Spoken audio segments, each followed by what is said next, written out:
Hello everyone, welcome to my channel. So हम जो gate की सीरीज पढ़ रहे हैं उसके अंदर हम अब नेक्स्ट चैप्टर पे आते हैं और उस चैप्टर के सारे पीवाईक्यू सॉल्व करते हैं।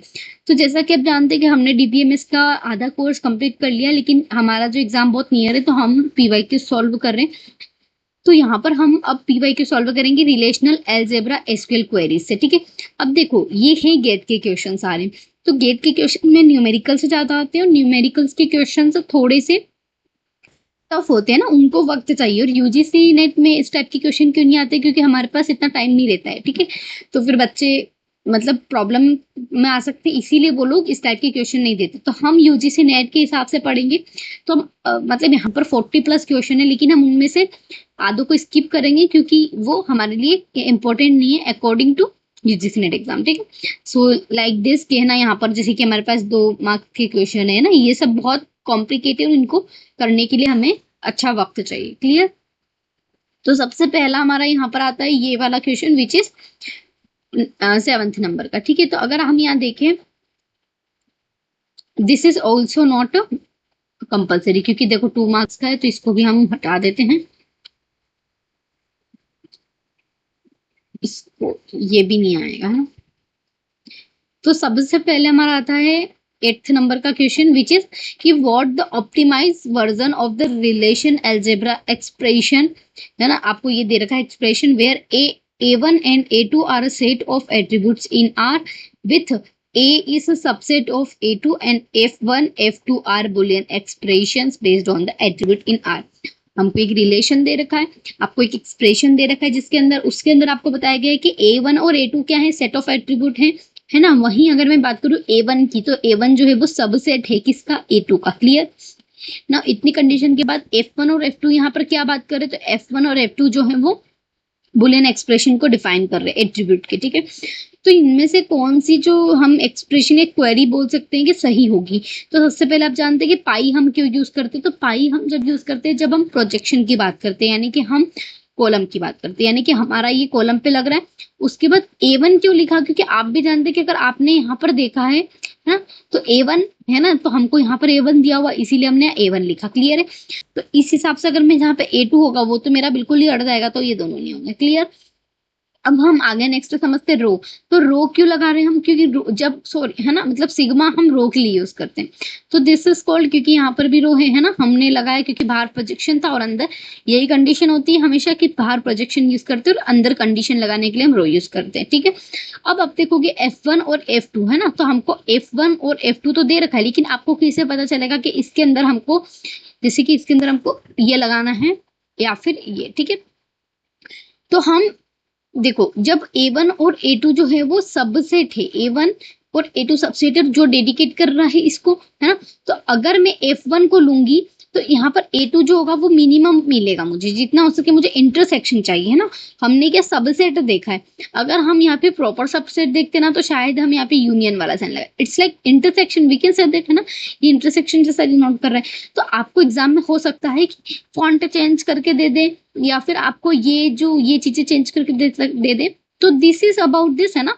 तो आपको इस टाइप से आपको इसको थोड़ा याद रखना है, क्योंकि ऐसे क्वेश्चंस वो डायरेक्टली हमको देंगे। ठीक है, नेक्स्ट क्वेश्चन पे आते हैं, समझते हैं अगला क्या है।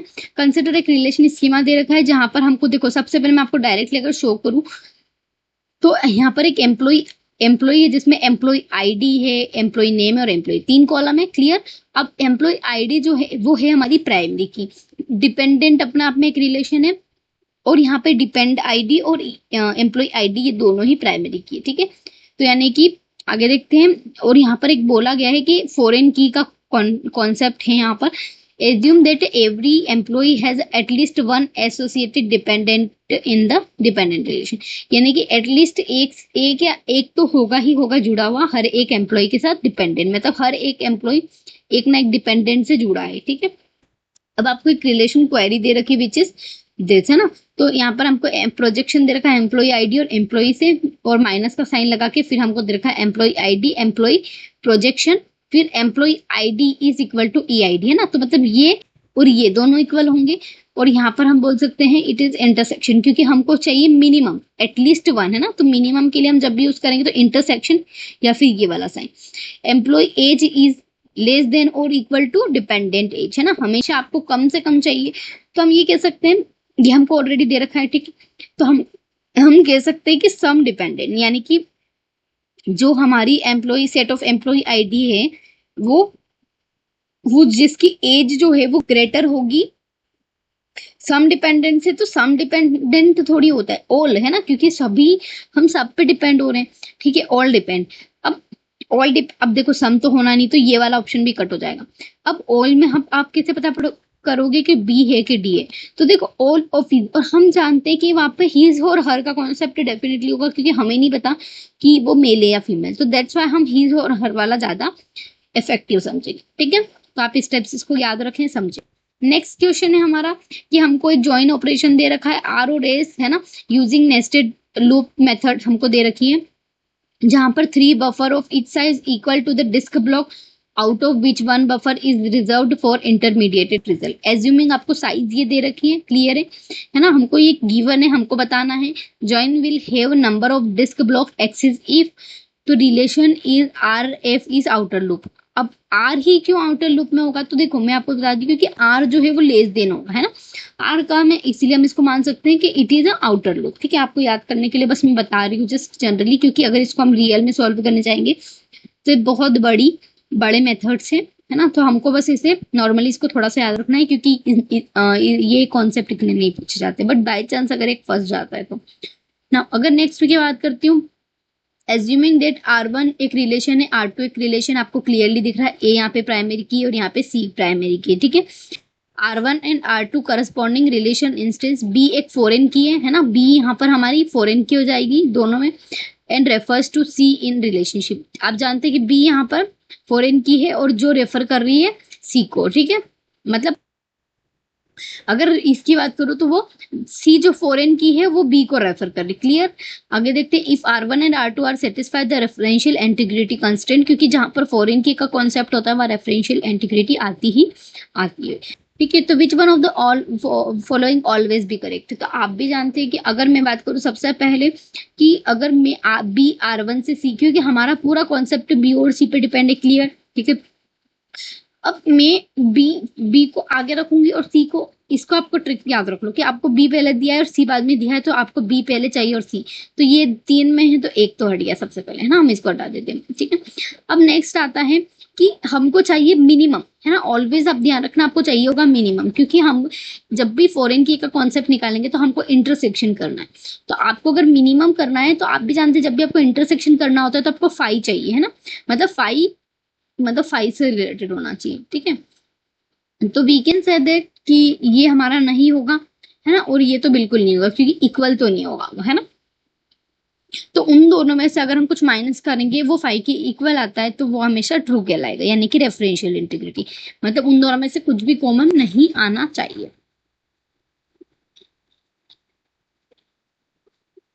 आगे देखते हैं next question, functional dependency hold the A and B C, मतलब हमको ये दे रखा है ना, और दोनों टेबल में हमको फंक्शनल डिपेंडेंसी दे रखी है विच इज बी ए और ए सी, ठीक है, दो दे रखा है। The relation are content 200 tuples, यानी कि ये 200 टपल्स फॉलो करता है, जो ये कंटेंट करता है एस वाला रिलेशन, ये करता है 100 टपल। तो maximum numbers of tuples is possible in natural join. तो देखो जब भी आपको नेचुरल ज्वाइन की बात करे तो आपको हमेशा इन दोनों में से सबसे कम वाली चीज निकालनी है ना, तो देखो 200 और 100 में से सबसे कम कौन सा है, विच इज 100।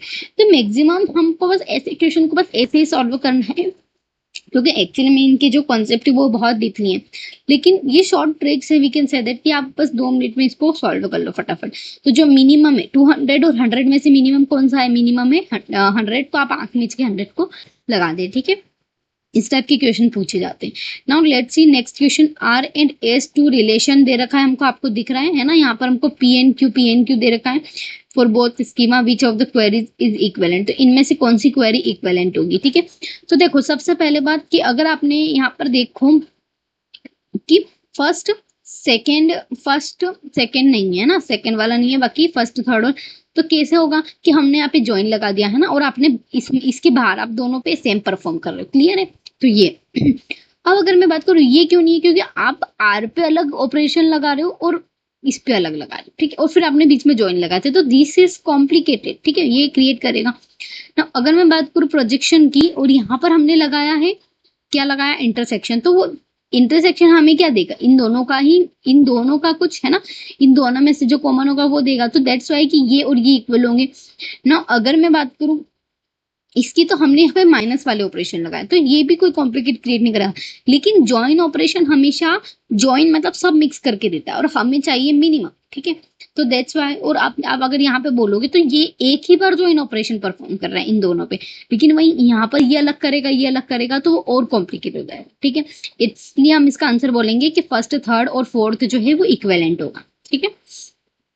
नाउ नेक्स्ट आगे बढ़ते हैं, और ये वाला क्वेश्चन हमें दे रखा है, जैसे कि आपको given schema used to store the information about the employee, है ना, कंपनी हमको दे रखी है जिसके अंदर आप हर एक एम्प्लॉय एग्जैक्टली वन डिपार्टमेंट से जुड़ा हुआ है।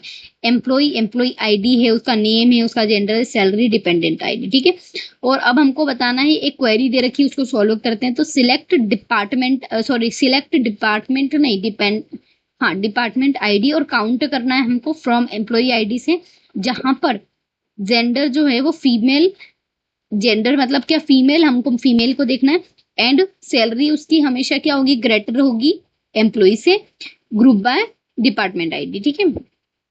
तो इसमें क्या पूछा हमको कि अबाउ क्वेरी में हमको each department in the company the number of female employee वो is greater than the average salary of, तो आपको जो मतलब आपको बस इसको है ना वो करना है, आपको इसकी जो चीज आपको बस समझना है कि इसने क्या पूछा है क्लियरली, और आपको बस उसका आंसर देना है। तो हमको इस वाली लाइन से क्या समझ में आ रहा है कि हमारी जो फीमेल की आईडी है वो हमेशा किससे ग्रेटर होगी, हमारी एम्प्लॉय से, है ना, यही चीज बोल रहा है, बस इतना सा तो समझना है हमको कि उसकी एम्प्लॉय से ग्रेटर होगी, तो एम्प्लॉय से हमेशा क्या होगी, ग्रेटर होगी। देखो, greater than the average salary, average इसने खुद लिख दिया है क्वेश्चन में, तो आपको एवरेज लिखने की जरूरत नहीं है। और फीमेल तो इसने खुद लिखा है ना कि female employees who salary is, तो यहाँ से अगर हम देखें तो हमारा, अगर मैं आपको इसकी ट्रिक बताती हूँ, तो देखो, जैसे कि अगर मैं इसको यहाँ से देखूं, यहाँ से लेके द एवरेज सैलरी से लेके यहाँ, तो ये अगर मैं यहाँ से इसको लूंगी तो एवरेज सैलरी यहाँ से, ठीक है, तो द फीमेल सैलरी है ना, तो फीमेल एम्प्लॉइज, ठीक है, वो सैलरी इसने ऑलरेडी गिवन है ना, इज ग्रेटर देन, है ना, ग्रेटर देन, तो ये साइन लगा दिया, देन द एवरेज सैलरी आ गया, है ना। और अब क्या बचा हमारे पास, सिर्फ एम्प्लॉय, तो आप ऑब्वियस सी बात है एम्प्लॉय कहाँ से होगा, कंपनी से, तो ये करेक्ट आंसर होगा, क्लियर। तो आपको इस टाइप से इसको सॉल्व करना है ना। नेक्स्ट आगे बढ़ते हैं और समझते हैं नेक्स्ट क्वेश्चन,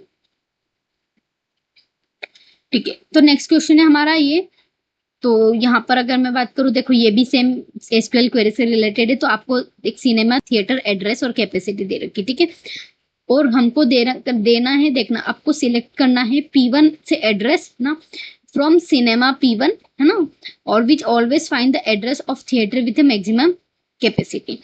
तो आप जानते हैं कि आपने कहाँ से सिलेक्ट किया, वेयर हम P1 कैपेसिटी से सिलेक्ट करेंगे, क्योंकि हमको मैक्सिमम कैपेसिटी चाहिए।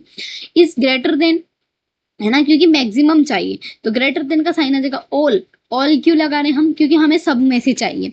सिलेक्ट P2 से सिलेक्ट करेंगे हम कैपेसिटी फ्रॉम सिनेमा P2, है ना, तो हम जहाँ P1 की बात कर रहे थे, अगर हम दूसरी, क्योंकि आप इससे रिलेट करके P2 को फाइंड आउट करोगे, है ना, तो आप इस टाइप से इसको समझ सकते हो।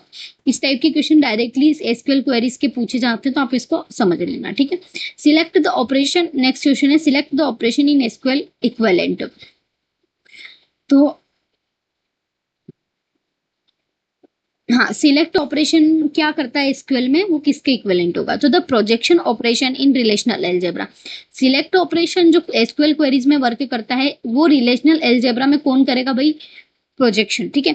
Accept selection is SQL retains duplicates, यानी कि जो सिलेक्ट ऑपरेशन है एसक्यूएल में, वो डुप्लीकेट्स को रिटेन करता है ना। तो यहाँ पर अगर मैं बात करूँ तो सिलेक्ट और प्रोजेक्शन में यही डिफरेंस है बेसिकली, क्योंकि वो सिलेक्ट जो है वो डुप्लीकेट्स को क्या करता है, हटा देता है, और वही प्रोजेक्शन वाली जो चीज है वो डुप्लीकेट को भी ले लेगा, क्योंकि वो एक जॉइन ऑपरेशन है ना, ठीक है। नेक्स्ट हम समझते हैं विच इज दिस, है ना, आपको सेम देखो एम्प्लॉय दे रखा है, कस्टमर से दे रखा है, ये आपको इतनी सारी चीजें दे रखी है, हमको एक क्वेरी दे रखी है, वो क्या रिटर्न कर दी हमें देखना है। तो सिलेक्ट हम एम्प्लॉय नेम से सिलेक्ट करेंगे, जहां पर हम employee E where no exist, select the cust ID from the customer C where C sales rep ID, है ना, E employee and C rating is good. तो आपको ये देखना है कि names of all employees with at most one of their customer have a good rating. तो हमको जब भी ऐसा साइन देना तो आप वहां पर एटमोस्ट ढूंढ के उसको आप कर सकते हो, ठीक है।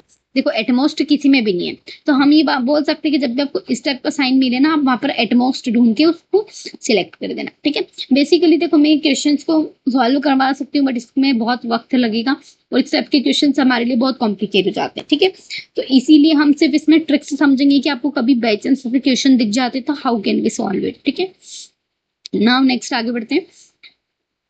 विच of the following statement is true about the SQL queries. तो एक एसक्यूएल क्वेरी कैसे कि इसमें कैसे हम बोल सकते हैं कि एसक्यूएल कॉन्सेप्ट से, तो ये इंपॉर्टेंट क्वेश्चन है, इस टाइप के क्वेश्चन आ सकते हैं, बेसिक है ना।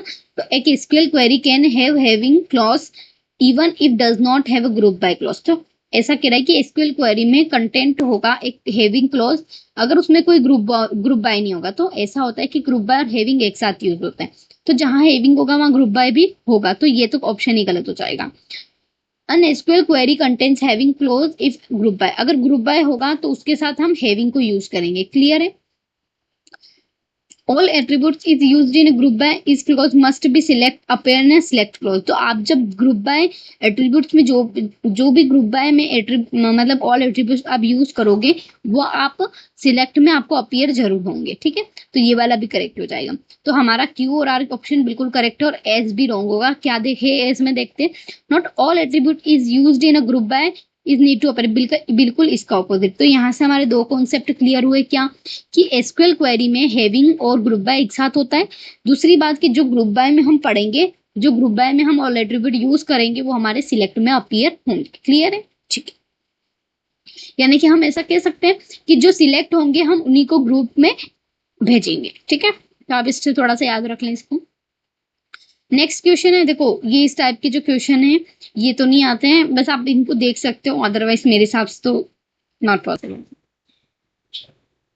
ठीक है। तो आप जैसे कि इस टाइप के क्वेश्चन हैं थोड़े से, जिसमें आपको दे रखा है कि आपको बताना है कि कौन सी क्वेरी स्टूडेंट है, कोर्स है, रजिस्ट्रेशन है, और आपको बताना है कि distinct names of all students whose score is more than 90%, the course number is 107, ठीक है। तो आपको बताना है कि जिसमें 90% हो, मोर देन, उससे मोर देन हो, और 107 कोर्स नंबर हो। तो हमको सबसे पहले बस एक ही चीज ढूंढनी है, कोर्स का नंबर क्या हो गया 107 और उसका परसेंट हो गया ग्रेटर देन 90, तो करेक्ट हो जाएगा, ठीक है। आगे देखते हैं, यहाँ पर आ जाएगा सेकेंड है हमारे पास प्रोजेक्शन हमने लगाया, कोर्स का नंबर यहाँ पे दे दिया, बिल्कुल ठीक है ना, और परसेंट हमें ग्रेटर देन 90 होगा, तो ये भी हमारा सही हो जाएगा। आपको बाकी सब देखने की जरूरत नहीं, इतना कॉम्प्लिकेट हो जाएगा वरना, ठीक है। हमको देखो कोर्स नंबर दे रखा है 107 और परसेंट दे रखा है, ठीक है, क्लियर है। और नेक्स्ट है, हमको यहाँ पर देखो कहीं ना कहीं आपको डिफाइन करा ही होगा, तो यहाँ पर बोल सकते कि देखो परसेंटेज कितना है 90, और जो कोर्स नंबर है ये देखो, ठीक है, ये कितना है 107। तो यहाँ पर हमारे चार ऑप्शन बिल्कुल करेक्ट हो जाएंगे। तो कभी कभी इससे क्वेश्चन पूछे जा सकते हैं, वैसे तो ये 2 मार्क्स का क्वेश्चन है, बहुत कम पूछने के चांस है, बट आपको क्वेरीज के आप एक को की 4 तरीके से डिफाइन कर सकते हो, ठीक है। So this is all about this chapter, और इसमें जितने इंपॉर्टेंट थे मैंने आपको सब समझा दिए, और जिसको मैंने बताया है वो सब ट्रिक्स है ना, उनको आप ऐसा मत सोचना कि वो सॉल्यूशन है। मैं आपको सिर्फ मतलब कभी हमको गैस वर्क करना है तो आप कैसे उसको गैस कर सकते हैं, दैट्स आई टेल यू, है ना। मैंने उसके एग्जैक्ट सॉल्यूशन आपको नहीं बताया, तो ठीक है, थैंक यू।